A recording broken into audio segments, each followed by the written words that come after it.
யார் பாரு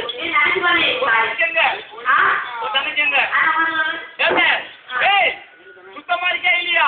சுத்தமா இருந்தாதான் சாமி போவான், பாலத்துக்கு தலை வைப்பேன். சுத்தமா இருக்கா இல்லையா சொல்லு.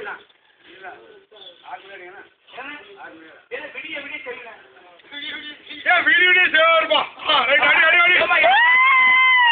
யார் பாரு இது? யார் பாரு இது? சுத்தமா இருக்கியா? சுத்தமா இருந்தாதான் சாமி தலைக்கு வைக்கணும். பாத்துக்கோ, சாமி லேஸ் போட்ட சாமி கிடையாது. சாமி சக்கர பொங்கல் திங்கிற சாமி கிடையாது. குடிக்கிற சாமி கடிச்சிருவேன். சாமி எடுத்து வைமா.